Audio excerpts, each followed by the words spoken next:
Hello, hello, hello. Good evening. Good evening, good evening, good evening. Hey Kim, how you doing, darling? Good to see you. Oh, you know what? Hold on. Good to see you too.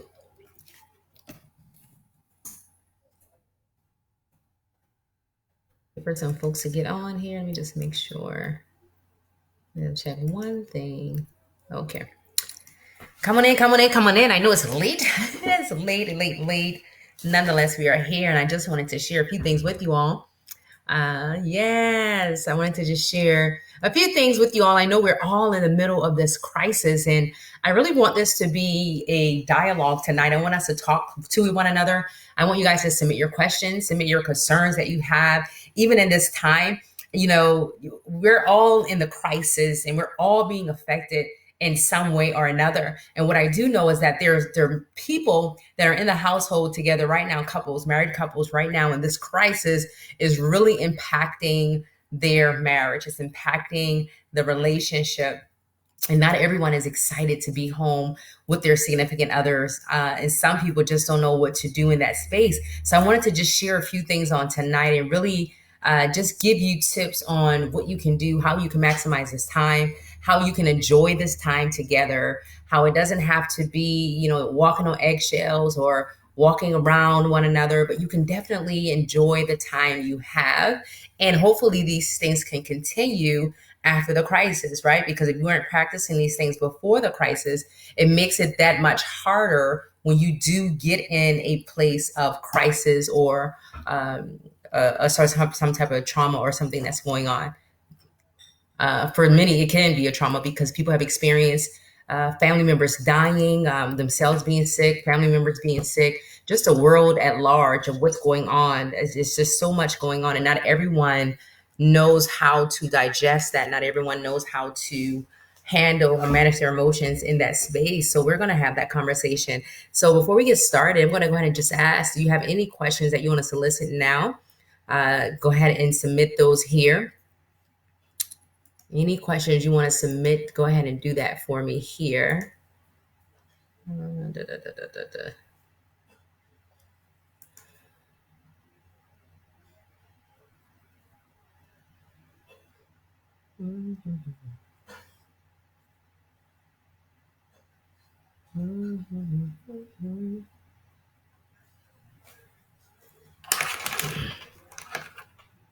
Let's see here.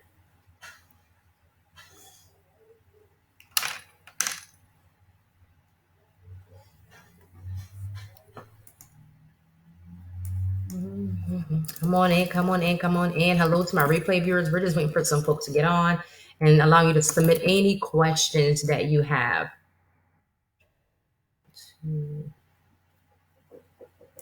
Any questions that you have. So one thing I can tell you is that, well, a few things I can tell you. But one thing I will share is a crisis can bring forth opportunity. And you may be asking, what do you mean by that? Let me explain. So, anytime there is a crisis, a traumatic event, or something that happens that's not favorable or doesn't seem like it's favorable to you or is impacting your life, your marriage, your relationships in some way, that can present an opportunity for you to connect and engage with people that you otherwise would not connect and engage with. Hence, for talking about marriages and couples on tonight. I am busier than I usually am. Yeah, because you're finding you have time to do other stuff, probably like me, right? So you have that time to say, okay, how do I need to reflect on where we are, where we desire to be? What do I need to reflect on as it relates to our marriage, our relationship, our love toward one another, how we show up for one another. Oh, let me write something down. How we show up for one another. What things need to change? Now, this is not the time for you to back your spouse into a corner. This is not the time to, have them confessing all of the wrong things or bad things that they may have done in the marriage. This is not the time to nag, complain, or manipulate or try to control the situation. This is not the time for that. This is about maximizing your time together. How can we maximize our time together now that we have time? Because before now, You may have been super busy traveling for work or other obligations. You may have not been able to connect in a way that you desire to connect. So that time was not there. So now that time is standing still. How can you maximize that? How can you connect with one another in a way that you've not connected with one another before? How can you look at this as an opportunity and not as a bad thing? How can you look at this and also evaluate the areas in your life to say, okay, how I was showing up in my marriage before now, I see that it was not favorable to my husband or favorable to my wife, since some guys are going to jump on tonight. Think about some of the things that your spouse may have told you in the past, some things that may have bothered them about things that you were doing or things that you were not doing. So this is the time to reflect on those things and to really see, okay, what can I do to better me? This is not about your spouse, but this is about you. How can I better me? How can I show up differently? How can I be more loving, more kind? How can I change in this area or that area and it be beneficial to my marriage? So I'm going to share with you 6 things on tonight, 6 things on tonight. And these are just going to remind you of what you can be doing during this time. The first thing is cuddle. Yeah, that simple. Cuddle. And what I mean by cuddle, I mean cuddle, physically cuddle. Take that time out just to hold one another. It doesn't always have to lead to sex. It doesn't always have to lead to anything else. Just take that time to embrace one another and cuddle and be affectionate. You might be on here tonight. You may be saying, well, Charles, I'm not affectionate. My husband's not affectionate. My parents were not affectionate. I don't know how to be affectionate. It's awkward. It's weird. I don't know. Listen, do it anyway.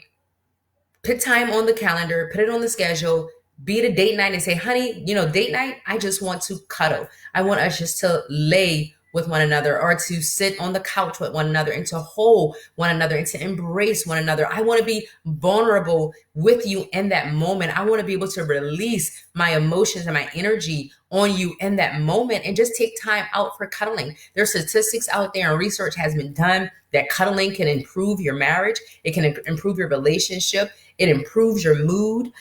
You can go from negative thoughts to positive thoughts. There's so much out there that you can read up on yourself that talks about how cuddling is a benefit for relationships. They even have a cuddling service. Have you guys seen that? They have a cuddling service where you can hire someone just to cuddle with. Everything is not always about sex. It's not always about busting a move. Sometimes you just want to connect. And when you connect like that and you're just sitting there and you're holding one another, I mean, that's just an amazing experience that you can have one with another. And you're just sharing your space with that person. You're sharing your body with that person. You can choose to do this with clothes on, clothes off, minimum clothes, whatever you choose to do. But one thing I do know is cuddle more cuddling, more holding, more embracing on a physical level. And listen, it doesn't have to be any conversation.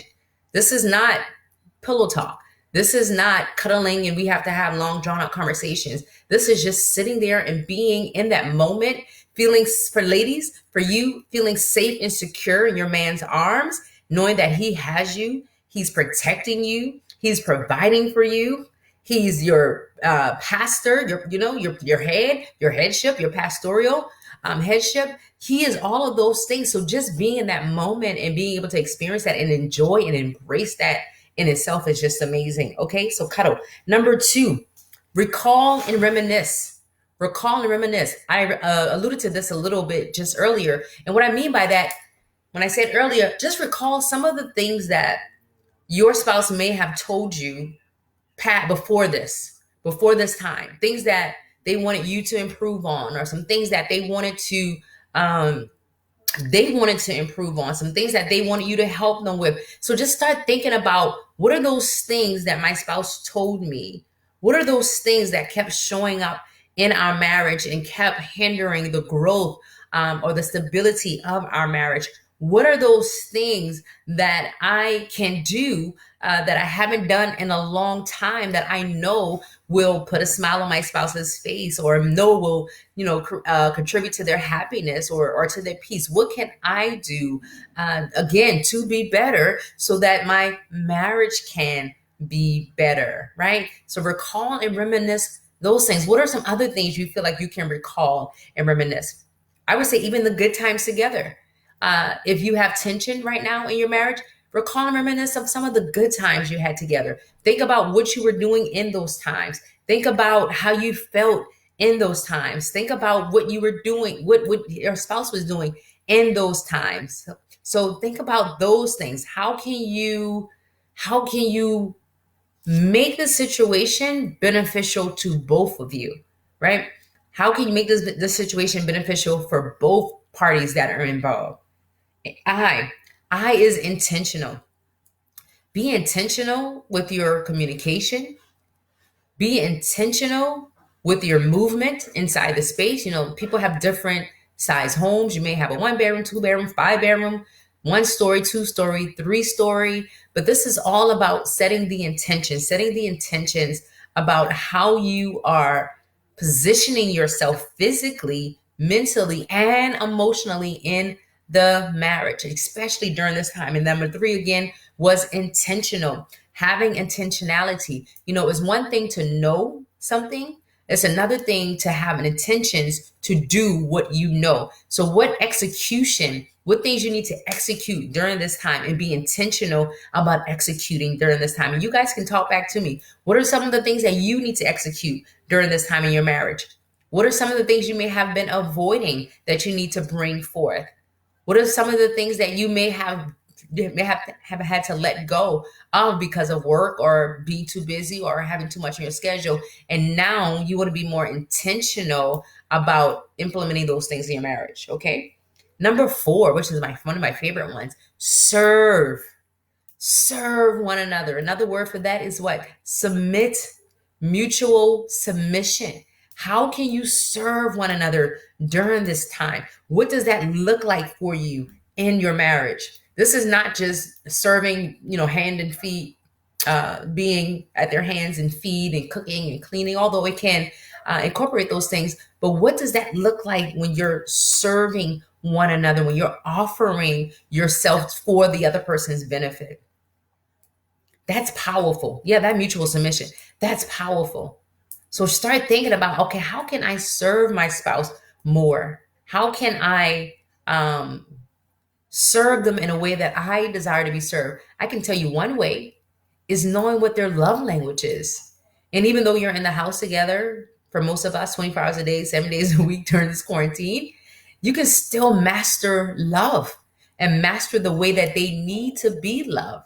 So ask yourself the question: what is my husband's wives? What is my husband's love language? Husbands, ask yourself the question: what is my wife's love language? And how can I serve her in this area? Instead of loving her the way that I want to love her and doing for her what I think is best or what I think is right. And I can tell you one thing: in order to serve that person, you have to ask questions. Ask them how they desire to be served. Ask them what they need. What do they need from you? How do they need you to be more supportive? Serving is also being supportive. Not everyone is laid off. Not everyone is furloughed. A lot of people are working from home.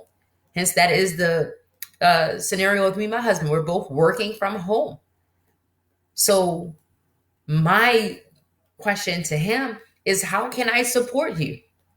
Because I'm saving myself 3 hours commuting because I'm working from home. So I don't have to get up early and get on the bus. I don't have to travel back home an hour. So I have time to serve and be more supportive and to show up more for him, and vice versa. So do that with one another. And back to intentional as well. Be intentional about the things that you're doing together. I want to say this: be intentional about that date night. Because we think, my husband even asked the question, we're still having date night. No, what he said, I said, oh, honey, for date night, we can watch a movie. And he said, oh, so you mean that we're quarantined together, you still want to have date night? I said, absolutely. Because it's two different things. And here's the thing: just because you're in the house with somebody all day, every day, that does not mean that you're connecting. And I think that's a misconception for a lot of people. They think because they're in the house together, they're automatically connecting. And that is not the case at all. You can be in the house with one another. You can lay in the same bed with someone, you can have sex with someone. That does not mean that you are connecting with that person. And I believe that is a misperception that we have as couples, as people. I see that a lot with parents. You're in the house with your child. You being in the house with your child does not mean that you are connecting with your child. You have to be intentional about the way that you're connecting. So plan those date nights. Keep it as if you keep it the same way it was beforehand with date nights and things of that nature. Now, if you were struggling with date nights beforehand, that's a whole nother issue. But if you weren't, keep that date night. Plan that special evening with each other. It can be um, candlelit dinner. It can be a movie together. It can be eating breakfast, whatever you desire for playing a game. And what I encourage you to do, here's an exercise for you when we get off this live tonight. Write down 5 things that you can do at home. Number 1, have dinner together.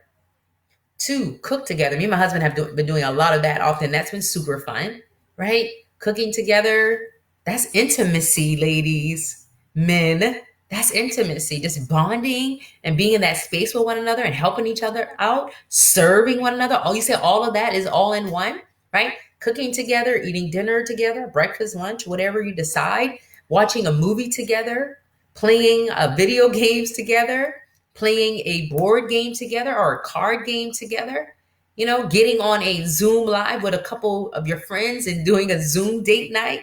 That's something that we're going to be doing shortly here. So there are different things that you can do to keep the fire going, to keep the spice up. It's not all about sex. People think, oh, we have to have sex, sex, sex. Yes, that's important. Absolutely. And the average person, a normal sex life for a couple is 1 to 3 times a week. However, beyond that, you want to connect with your spouse. Beyond that, you need that emotional connection. You need that mental connection. You need to connect on other ways. Okay. So serving one another. I know I talked about that a great deal because that's an important one, because some individuals tend to be very selfish in their marriage, and that selfishness drives your partner away. When you're selfish and you're only thinking about yourself, and you're thinking, oh, I'm stuck in this house with this person, and I don't feel like this, and I don't feel like that. Well, let me tell you something, sister. Let me tell you something, brother. It's not about your emotions or about your feelings. If you show up in your marriage and when you feel like it, you won't be married. Do you show up to work when you feel like it? Come on. So it's not about what you feel like. It's about what is required. And these are the questions that we have to ask. And I often say that marriage is not hard, but it is the requirements and the questions and the obligations that we have to meet in order to have a successful marriage that's hard. So how can I show up and serve? And that should be at top of mind every single day. Now, granted, that may not be something you're doing every single day because other obligations and things may come up, but at least it's at top of mind. When I wake up, how can I serve? What can I do? How can I support? How can I give? How can I extend myself? And even asking him the question. So that love language is key, you guys. Number 5, individual. Please remember that you are an individual. Again, this is not the time to back your spouse up in the corner. This is not the time to, we're quarantined, so we have to be connected in each other's face 24 hours a day, 7 days a week. During the week, my husband and I operate like we're at work. We're at work. We may see each other. I see him, but we're not engaging like that because we are at work. So we may say something passing. I see him in the morning. I see him at lunch, and then we see each other again at night. So we're not in each other's space unless we're in the same workspace, because we do have a shared office, but we have another space as well. So unless we're in each other's space, that's different. But we understand that we are individual, and because we are individuals, we still need our individual space. We need our individual time. Ladies, men, right? I'm an introvert. My husband is an extrovert. So you already know what that energy is like. So I get my energy and I preserve by being alone. That's how I get recharged. Whereas my husband is the opposite. Whereas this time in the midst of this crisis, being home, I am loving this. I'm loving being home. I'm loving being able to work all day and just not have to deal with outside things. Like that is a joy to me. My husband, on the other hand, not so much. So we understand that we're still individuals. So a lot of times I'll let him, he'll go downstairs and just have his time together. I'll stay upstairs and have my time together. Again, this is not the time just to be up in each other's faces all day, because we are still individuals and we still need to take care of our individual self and our individual mindset. And we have to make sure that we are positioning ourselves so that we can be at the top of game and at the top of our game and at the top of our marriage every single day. And whatever you need to do that, do that. And sometimes that's me just being by yourself for a couple hours or for the top half of the morning. Sometimes we work out together, sometimes we work out apart. We don't do everything together. I question those couples that say we do everything together. I'm like, whoa, I couldn't take it. I absolutely could not take that. So individual. And then the last one, number 6, is share. This is where that communication comes in at. Sharing with one another. What do you need to share with your partner? This is not what I need to get off my chest, but what do you need to share? In what ways do you need to be vulnerable, and you need to be more open, and you need to be more honest with them? This is a prime time to do that. What are some of the things you may want to tell them? Like, honey, I wish you would XYZ, but saying it in a loving and a kind way and letting him or her know, like, this is my desire and I'm asking you to fulfill that desire. I'm asking if you will fulfill that desire. So what does that look like? And you know what? You should be able to have that conversation with your spouse without fear of judgment, without fear of embarrassment, without fear of being ridiculed. You should be able to have those open, honest, and transparent conversations with the person that you said yes to for the rest of your life. And if you can't do that with that person, then who can you do that with? And that takes me to this point. You have to have that capacity for one another. So if you want to have another one for C Kim, add capacity there. Leave capacity for your spouse. Don't give everything, because I know one thing about working from home is very mental. It's very mental. It takes a lot of mental energy because it seems like you have to give more working in that space of home because there's so many distractions. My office is between the kitchen and outside. So I can look outside, I can open a door, I can go in the kitchen. There are a lot of things that are going on around me, all day, and I can easily just pull away from those things and be in tune with other things. So it's mental. It's mental. So because it's mental, I still have to leave space and room for my husband. Case in point, even today. Today I worked. I was supposed to work for only 3 hours. I ended up working for 5 hours. 5 hours. And then I still had to jog because I jog every other day. And in the midst of that, my husband came and said, "Oh, honey, you'll cook something for me?" And I'm looking like, "Oh, I'm working and I still got to jog." And I was thinking about myself. I was being selfish in the moment. I was. And not only he wanted me to cook something, but I had to go to the stores. I'm like, oh my God. So I had to do all that and then cooked. And hence why I didn't come on at 9 o'clock, because we were finishing up. But, I left that capacity for him. But what if I had no capacity? What if I, wasn't willing to be bendable or flexible and change my time to speak with you tonight because I didn't have that capacity to do it? So you have to have that capacity. Don't give 110% to your work, to other people, to other things, and leave nothing for your spouse. That's not fair. It's not fair to have them in that place feeling like they have to beg for your attention, beg for your love, beg for emotional connection, beg for sex. That's not fair to your spouse. And that will not allow you to have a happy marriage. And it will drive a wedge between you two. And you'll notice that there'll be tension, in women more than men. Tension, walking around the house upset, mad, angry, annoyed, irritated. And instead of saying, "You hurt me," you want your spouse to try to figure out what's going on. So leave that capacity. And then that last one, of course, is share. Share, share, share. Communicate. Yes, communicate. And if you have a hard time communicating, if you have a hard time connecting, if you're that person that gets overwhelmed when you communicate, or get overly emotional, or don't know the right words, or it seems like it's never the right time, or your husband maybe, or you or your guy You may bottle up your emotions because you were never taught how to express them. So you don't know how to talk to your wife without yelling or getting upset or being belligerent or belittling. If that's you, we need to work on that.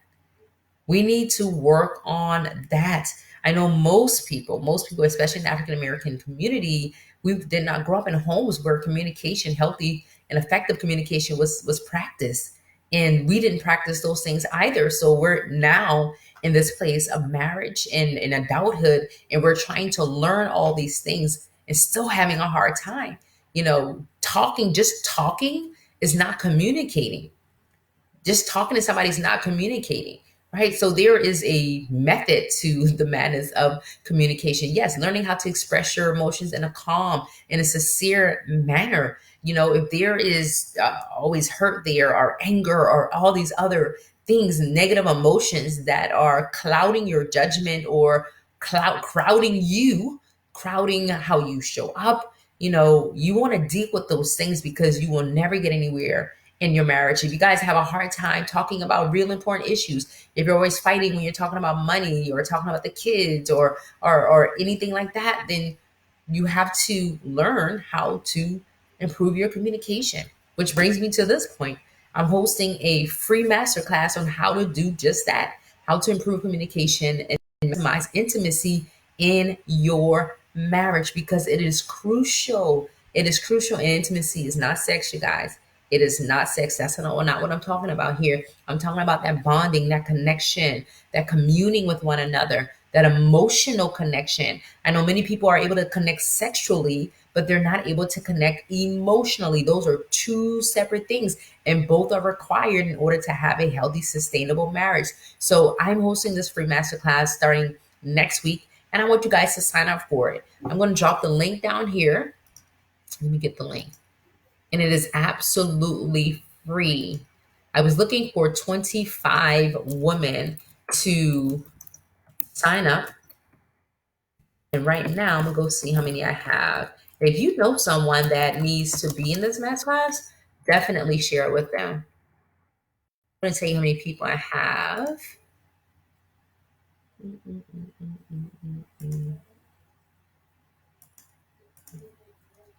Absolutely. On top of dealing with the other things that needs work. Yes, absolutely. And that's so important.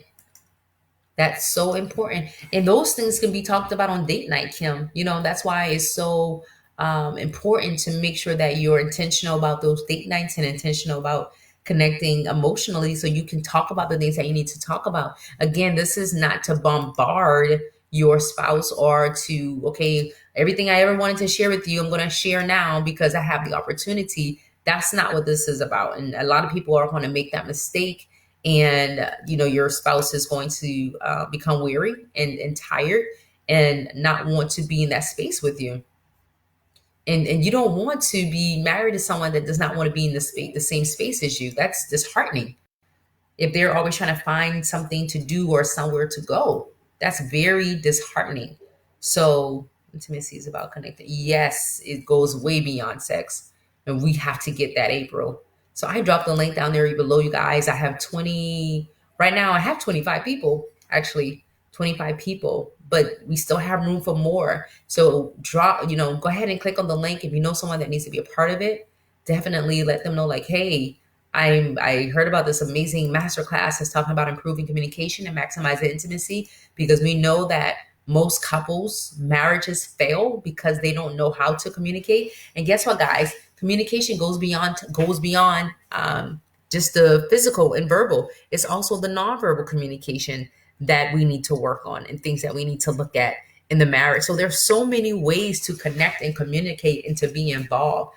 Learning how to master and manage your emotions, and not being emotionally hijacked or all over the place, not being super sensitive, or becoming defensive or offensive, not blaming and accusing. I mean, there's so many things when it comes to communication. Some couples can't talk about real life issues and real life problems that they are having in their marriage, because it ends up in a knockdown, drag out argument or something. That shouldn't be. I'm not saying that you can't fight, because you should. You should have healthy fights. You should fight fear. You should have healthy conflict. But what happens when the conflict is never resolved? What happens when we keep coming back to the same thing over and over again and it's not resolved? How do we resolve this? How do we deal with this? How do we manage this? And what I can tell you is that 68% of conflict in your marriage or problems in your marriage will never be resolved. 68%. So how do you manage that? How do you cope in that type of environment, knowing that this will never change? This issue, this problem will never go away. Those are the things that we want to talk about over that week. Yes. So Monday, April 13th. You already signed up, Don. If you already signed up, you don't have to sign up again. I'll be sending out material on how to get access to the class. So it's not going to be on Facebook. This is not a class on Facebook. So you have to register in order to get the invite to come into the room. Registration is a must. So, all right, guys. Well, if you don't have any questions, I'll sit for a second if you do. If you don't, I'm going to go and join my husband downstairs. We're going to watch a movie together. And that'll be our night. Because guess what I cooked him, y'all? I made him some shrimp fried rice, and some sesame chicken. hmm Shrimp fried rice and sesame chicken. I sure did. So, and he says it's good. So, yeah. Mm-mm-mm.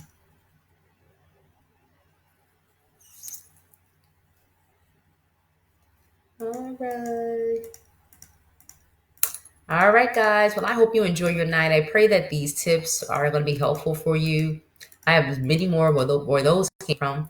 However, I just wanted to share these with you on tonight in hopes that you can implement them and you can start seeing some transformation in your marriage. And, that art of communication is key. When you stop communicating, you're in trouble. When communication changes, you're in trouble. When communication dries up, you're in trouble. When your marriage is just coasting along, you're in trouble. When you stop having sex, you're in trouble. When you stop fighting, you're in trouble. When you stop being honest with one another, you're in trouble. When you stop playing around and just having plain old fun with one another, you're in trouble. So listen, sign up for that free masterclass. I promise you that you will not regret it. It's going to transform your life. It's going to transform your marriage if you take heed to the information that I'm going to give you. And if your husband is there, definitely have him jump on as well. I would encourage it if he would like to jump on.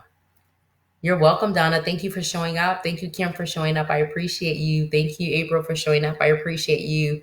All right, you guys. Have a good night. Talk to you soon. Bye.